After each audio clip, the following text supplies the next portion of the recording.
Okay.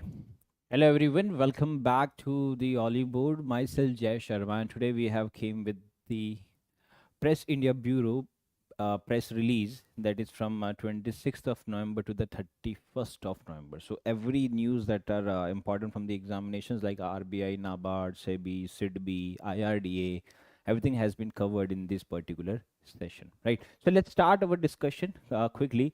What is the first news? That is the President of India graces the commemoration of 75 years of the adoption of constitution. So that means recently we are commemorating the 75 year of the adoption of the constitution, right? So why this is particularly news? To commemorate the 75 years since the adoption, and this event was held in the New Delhi.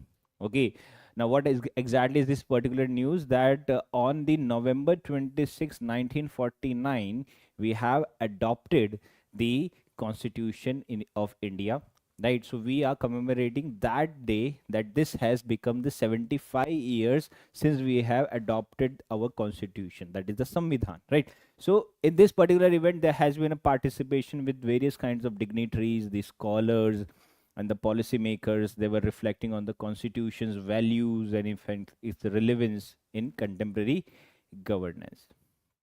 Okay, now, the few other things that we can discuss from this particular news event, that this marks the foundation framework for the governance of India, and the constitution's significance is that it is emphasizing on justice, liberty, equality, and the fraternity. So, what milestone we have achieved till now? That India has transitioned into republic in 1950 after we are adopted the Constitution of India, and there were several amendments like 73rd and the 74th amendment that has been used for the decentralized governance, that has even empowered the local governance in India, right? And the recent development is that, I mean, if you can recall, 73rd and 74 is for the two things, that is the formation of the Panchayati Raj, and another is for the municipality. That means after these amendments only we had the institutions of panchayat and the institutions of municipal offices, right?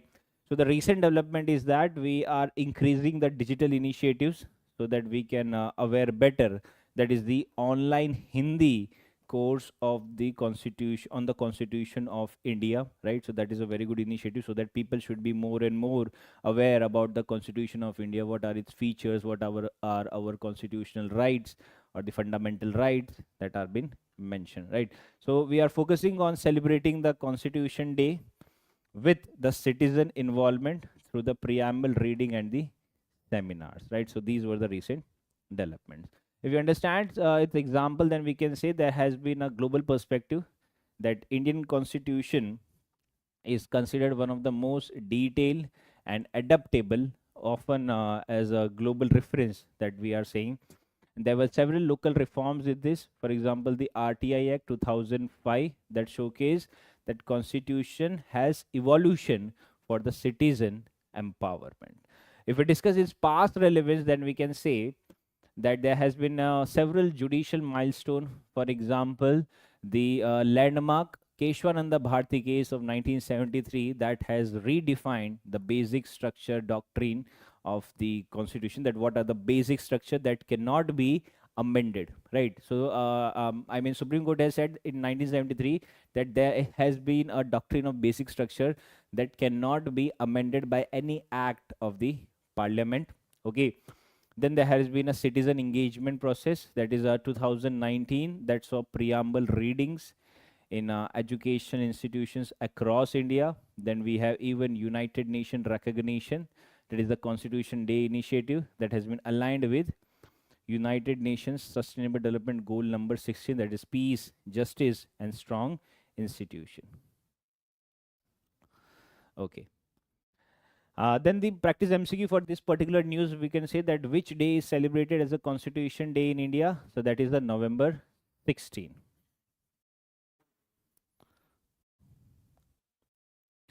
Second news event, second practice MCQ is that which case introduced the basic structure of doctrine to the constitutional law. So that was the Keshwananda Bharti case that has introduced the basic structure of doctrine in the Indian constitutional law.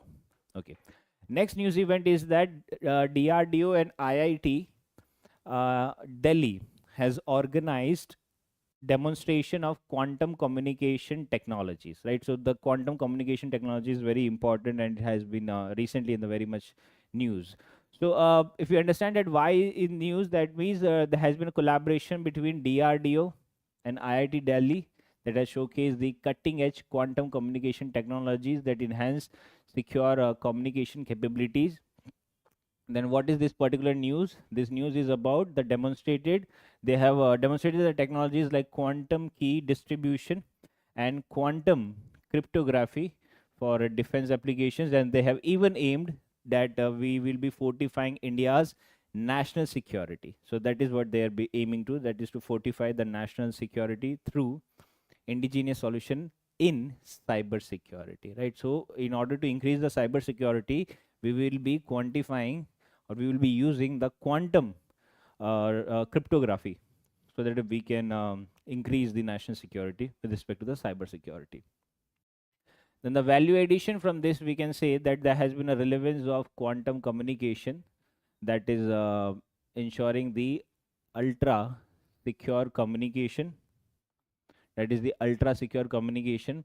We are this kind of technology will develop resistance to the hacking even by the quantum computers, and the strategic significance is that it will be very critical for military kind of communications, the space technologies, and even the financial systems.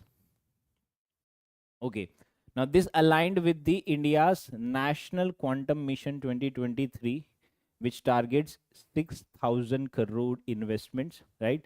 And the global context is very simple, that countries like China and USA, they have made significant advancements in quantum communication, and this is making India's initiative marks in competitive entry. Okay, so that is the value addition that we are talking about.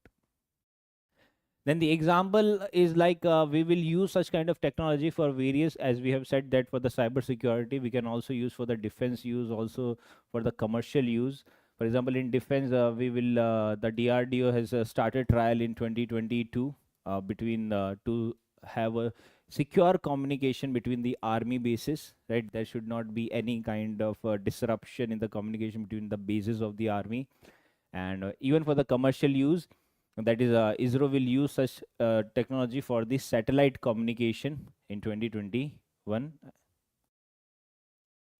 The past relevance is that we have indigenously developed India's quantum enabled satellite by ISRO, right? The historical context is the first this technology was achieved by BB84 protocol 1984, that has set the stage for the advancement of such kind of technology for better communication or for the secure communication. There has also been a collaboration milestone, that DRDO's partnership with the leading institutions like IIT Delhi for leveraging academic excellence in defense tech. Is the practice MCQs from this, that what is quantum key distribution? Is it a method for distributing quantum particles in space? No. It is a secure communication method using quantum mechanic principles. Yes.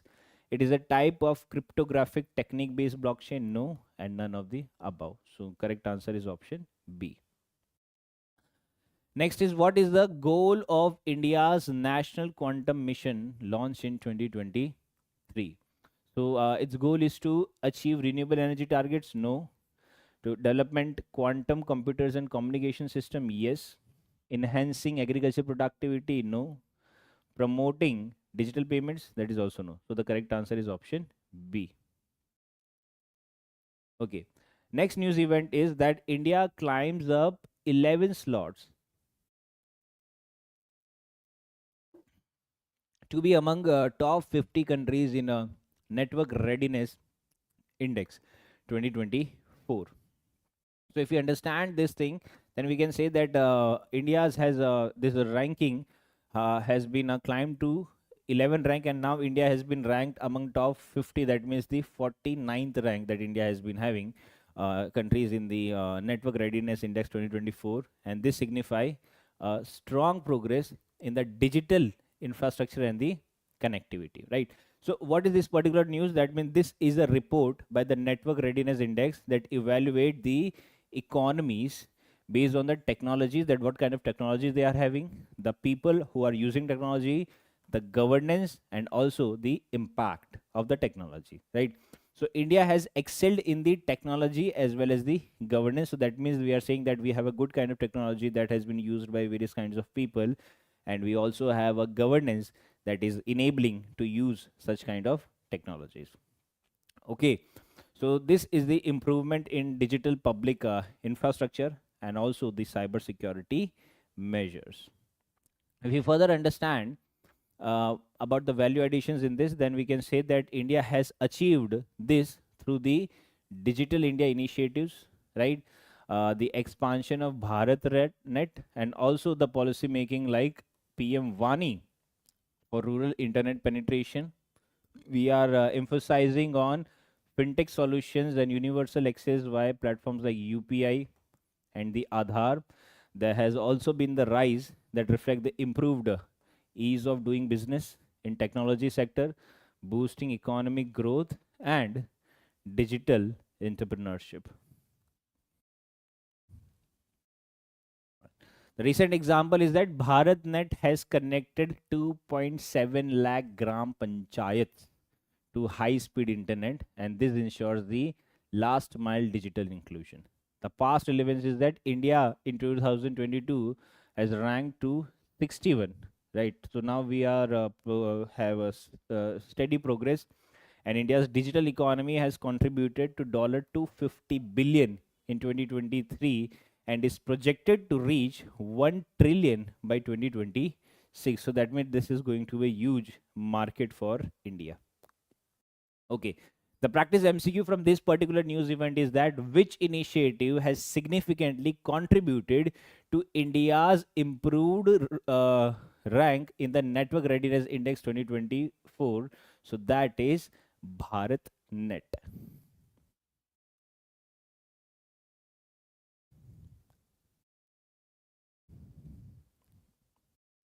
Okay.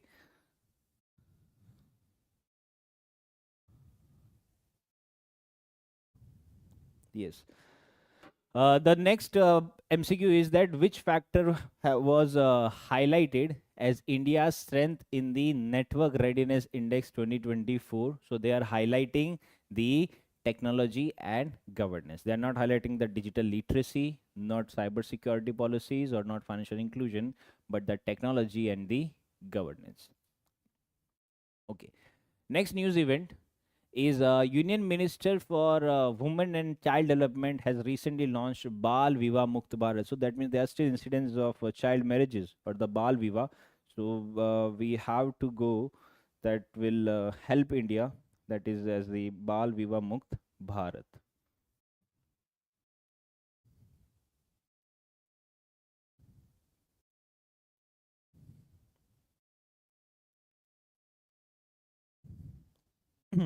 Okay.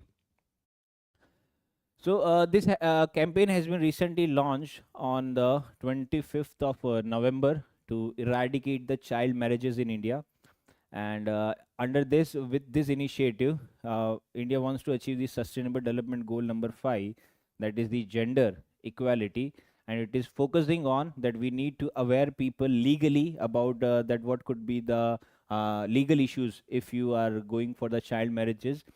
We want to educate people about the issues of child marriages or the disadvantage of child marriages, and also to mobilize the community to prevent such early marriages, and we want to empower more and more girls, right? We already discussed that why we need to empower women. Okay. So the legalization is that the Prohibition of Child Marriage Act 2006 is the foundation for this kind of campaign, right? We are also exploring various kind of digital platforms and local governance bodies to spread education and awareness. There has been a social impact that means by eliminating this, will improve the educational outcomes and the workforce participation among women, especially the women that we are talking about. Okay. Now, the examples of this is that Rajasthan has reduced child marriage rates by 15%, right?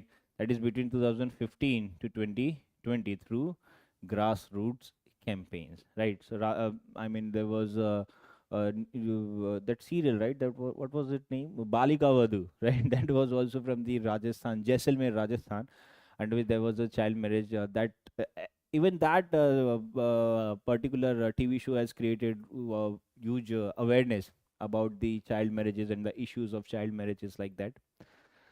Okay, so the past relevance is that National Family Health Survey number 5 has mentioned that 23% of women aged 20 to 25 were married before the legal age of 18. So that means that is still in the consideration.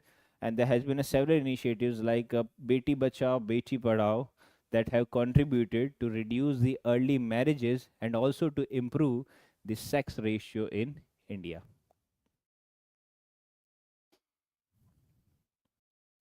Okay. The practice MCQs could be that which sustainable development goal aligns with the Bal Viva Mukt Bharat campaign. It is the sustainable development goal number 5. Then what is the primary objective of Bal Viva Mukt Bharat campaign? Is to improve women workforce participation. So that is the secondary objective. To legalize early marriages? No. To eliminate child marriages? Yes. Increase literacy among boys? No. No one cares about boys. Okay. The next news event is India's vision for traditional medicine at Intracom 2024. So there has been a recent Intracom conference 2024 where India has highlighted that we want to increase the traditional medicine. This particular Intracom conference was about the traditional medicines only, right? So this particular news event has highlighted that India has advanced scientifically in Ayurveda and traditional medicines. And India has also showed the discussion on creating a global repository for traditional medicine practices, and they were initiated, right? So if we understand this particular conference, that what actually this conference was, so this was the 10th international conference on traditional and complementary medicine, that is the Intracom, and that was held on 27 to 28th of November 2024 at the National Institutes of Health in Malaysia, that is Selangor, Malaysia. Okay. The theme of this particular conference was traditional and complementary medicines in the digital age. So that means this conference theme was measured to promote the traditional medicines in the digital era or with the help of the technology. Okay, so the conference is focusing on the transformative role of digital technologies in modernizing healthcare practices within the traditional and complementary medicines.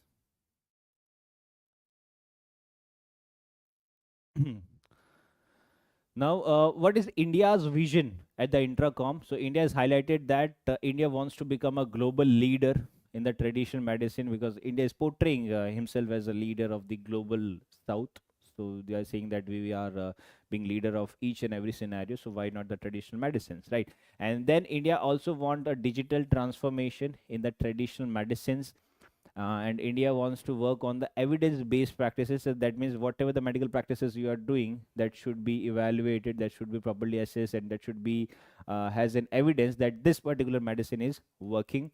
India is also promoting the holistic kind of healthcare, and we are promoting the sustainability and accessibility. That these medicines should be sustainable. That means it should be affordable, and another is that it should be make accessible. That means it should be more and more people should have a reach of this particular medicine, right? To implement this, India even had a national policy support, that is the National Ayush Mission, that is providing financial assistance to research for the traditional medicine. And this traditional medicine exports in India has been grew by 15% in the financial year 2023, And India has even collaborated with the WHO, that is World Health Organization, to further increase the validation or the medicine repositories or the scientific validation of the traditional medicine. If we talk about his healthcare, then we can say we are increasing the inclusion of the traditional medicines in government healthcare schemes like the Ayushman Bharat. So that means even government of India is wants to increase more and more by schemes like Ayushman Bharat. A previous example could be that the Gujarat International Finance Tech City, that is the GIFT City, that has hosted India's first global center for traditional medicines with the WHO, right? And the past relevance is that India's ancient medicinal practices like Ayurveda and yoga, they were recognized as intangible cultural heritage by UNESCO. Okay, so that means we are going on the good path. So the MCQ from this point of view is that which international organization has partnered with India to establish a global repository for traditional medicine, that is the World Health Organization. Then which scheme is focusing on integrating traditional medicines into healthcare systems in India? So that is the National Ayush Mission. As we have said that under National Ayush Mission, Government of India is providing subsidies that we can integrate these traditional medicines with our modern medicines kind of scenarios. Okay. Yes. So next news event is that GST and Customs Pavilion wins a bronze medal at IIFT 2024. Okay. So what is this particular news is that this pavilion has showcased that the role of GST and the custom in simplifying the trade, and this ensure the compliance and driving the economic growth. So what does this highlighted? This highlighted the initiatives like faceless assessments, the digital customs process, and the tax literacy campaign. Okay. Then we also have a digital transformation, that is the introduction of faceless assessment for the customs to enhance the transparency, the ease of doing business. The ease of doing business, that is the implementation of GST that has simplified the indirect tax structures and reducing compliance burden. We also have a revenue impact, that means the GST revenue collection has consistently surpasses the 1.6 lakh crore monthly in 2024. And we also have a outreach campaigns, that means we have interactive kiosk and visual storytelling that raise public awareness on taxation and benefits.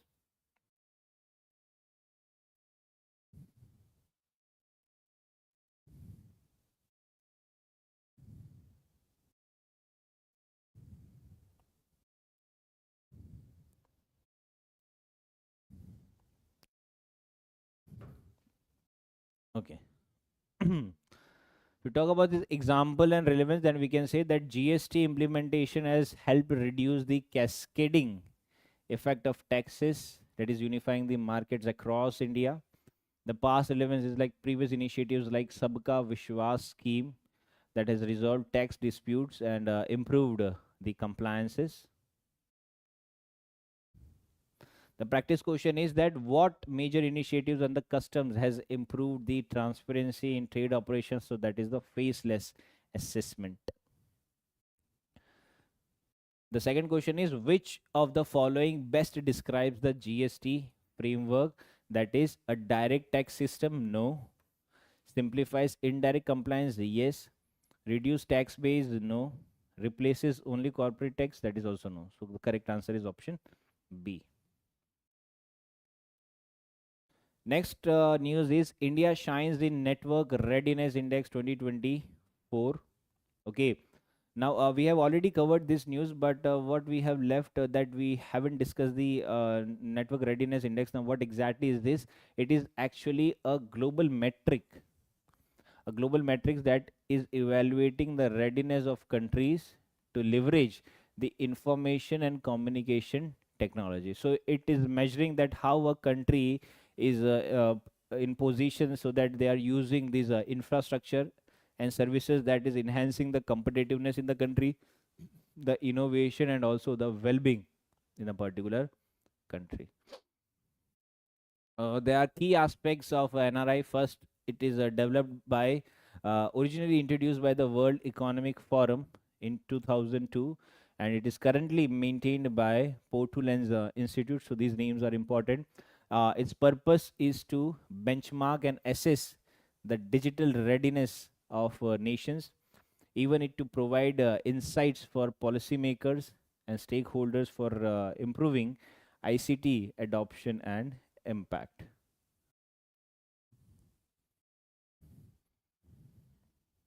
The key aspects of NRI. First, it has four pillars of NRIs. That means it is this evaluation is based on four key dimensions. First is the use of technology, that is ICT infrastructure. Its access and adoption based upon the people, the digital skills, use of technology by individuals, businesses, and the governments.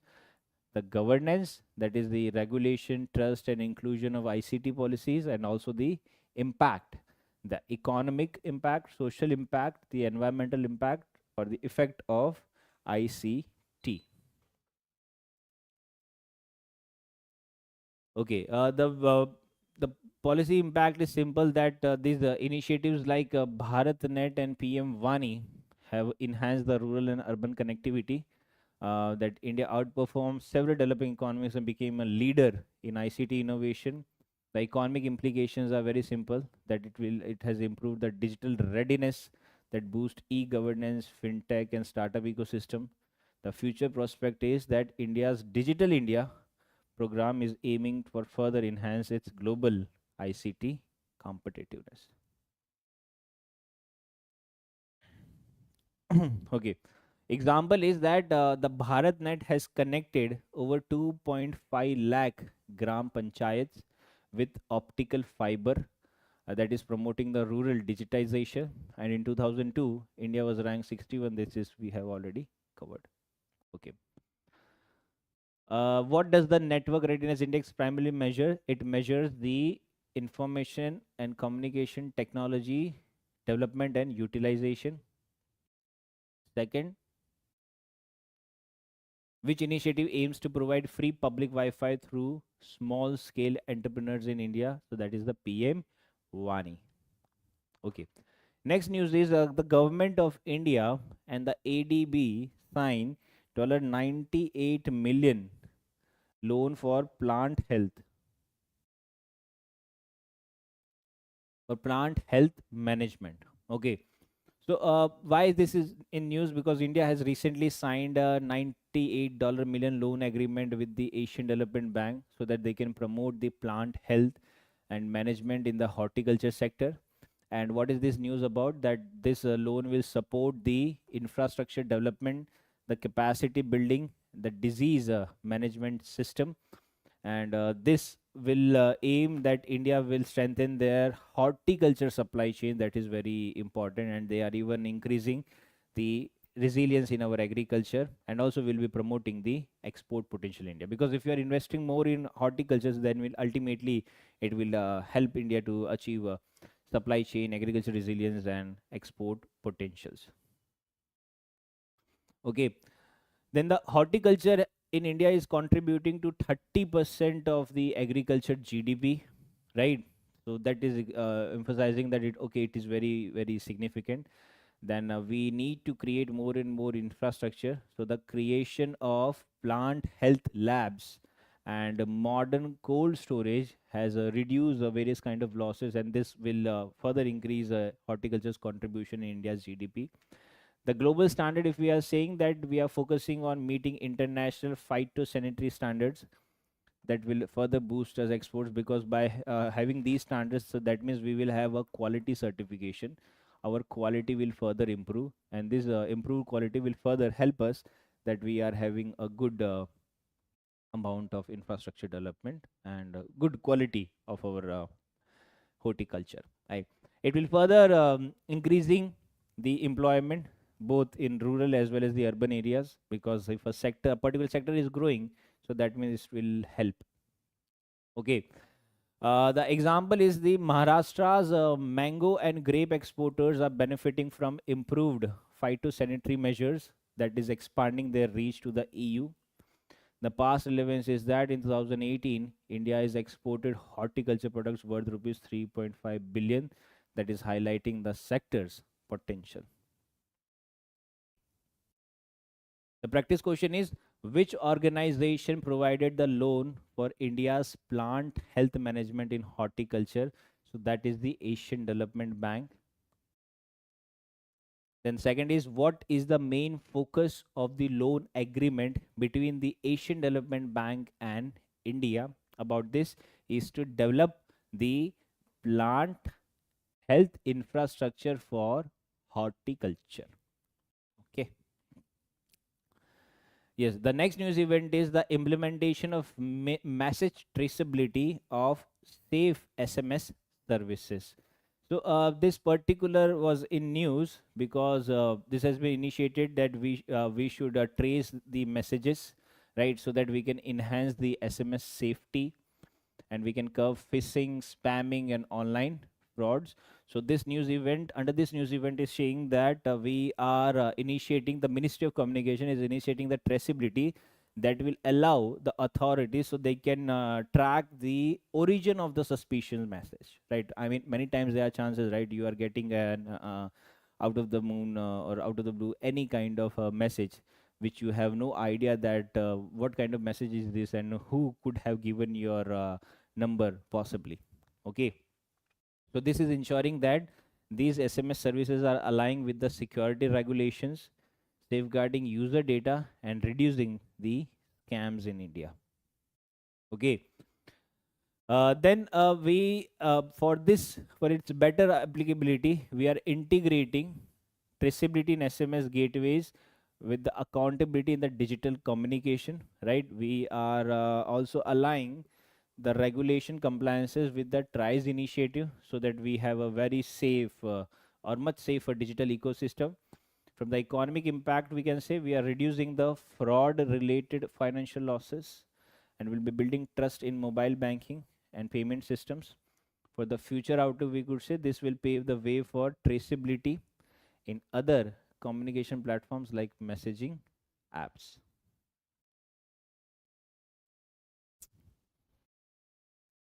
Yes, the example is that the recent financial frauds via SMS impersonating banks led to calls for robust message traceability mechanism, and in 2020 TRI's SMS regulation framework has reduced the spam significantly by requiring header registration.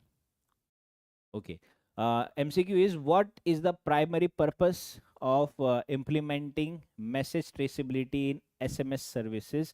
So the primary purpose is to curb the phishing, spamming, and frauds.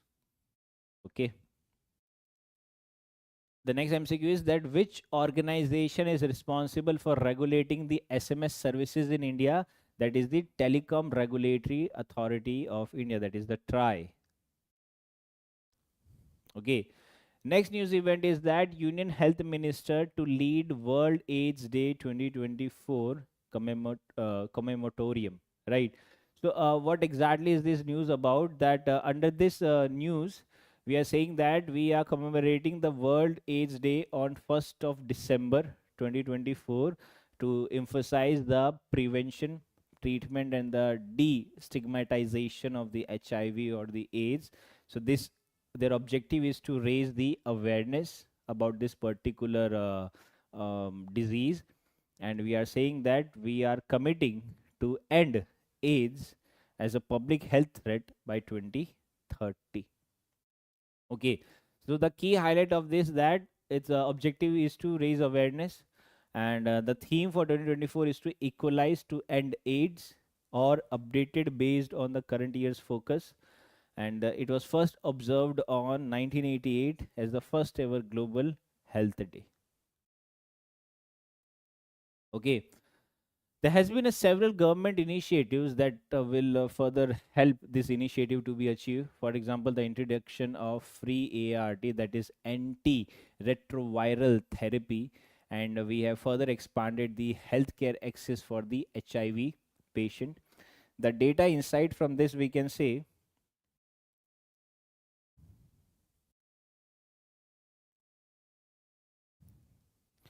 that India's HIV prevalence has decreased by 30% over the last decade, and this is showcasing the success of the healthcare policies. It has also been aligned with the Sustainable Development Goal number 3, that is ensuring healthy lives for all. And we are also been releasing several kind of awareness campaigns, that is increased focus on community participation and education to combat stigma. Okay.